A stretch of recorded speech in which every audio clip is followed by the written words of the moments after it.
Let's begin by importing a piece of pixel art that we found online. I use a site called itch.io, and they have lots of artists who are willing to share their images royalty free. That means that they may use something like the Creative Commons licensing to allow you to import their artwork into your game free of charge, as long as you're not using it to make a profit in this particular case. I'm using one by a gentleman named Sven, and Sven created an asset pack. It has multiple types of animations of these characters they call bandits. So there's the one they call the light bandit, which has these lighter colors, and dark bandit. I've already downloaded a copy, and you're also welcome to make a donation to help them out.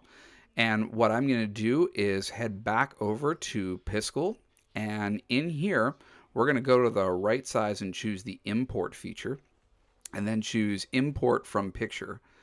I'm going to collect the image that I downloaded, which just happens to already be in a PNG format. But if it's not, you'll still be able to import it in here and then save it in that PNG format, which is what we need in order to convert it to MakeCode Arcade. So you'll notice here that by default it says import as a single image. If your image is really large, has a high resolution, you're going to want to reduce it to a smaller size so that it will appear nicely on the screen. The artwork that's typically given to you in MakeCode Arcade is 16 by 16 or 32 by 32. To create more detail, obviously it would need to be a bigger resolution, but if you go too large, you're going to go outside the maximum of what MakeCode Arcade can use. By default, the setup is 160 by 120 is the overall landscape of your playing field. So using something in this smaller range is going to be a better use of your space. If you need to make it smaller, you can just type in a number and it will automatically convert it and keep it in proportion for you. So I'll move this down to 32 and hit import.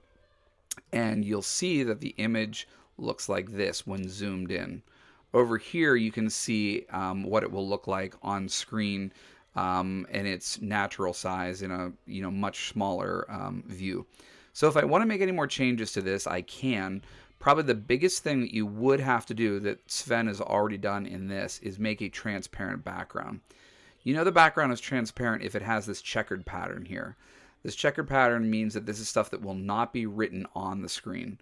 To make that happen, what you can do is down here, they already have a setup for a transparent color.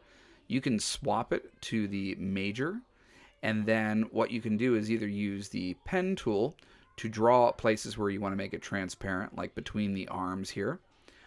Or you can also use the paint bucket tool and paint in larger pieces. So if this had a solid blue background, you could do that. One last thing to notice is that the palette over here is using color palettes that were provided by the original artist. And that includes reds and yellows, blues, and lots of brown, tan, white. And these are colors that are not going to exist in the MakeCode Arcade program. They only use 16 colors, and so this is going to be converted to the closest matching color when it's transferred in. If you want to get into a more detailed change in a color palette, you can actually change the color palette of MakeCode Arcade, but whatever default new color palette you use, you will still be limited to 16 colors. So for ease, don't worry about it, but please recognize that when this actually gets converted into the game, it's going to lose some of the natural looking colors that were already used by the artist. The final step is to go over to the export feature, and that's the second option from the bottom. And you're going to make sure that you select a PNG format.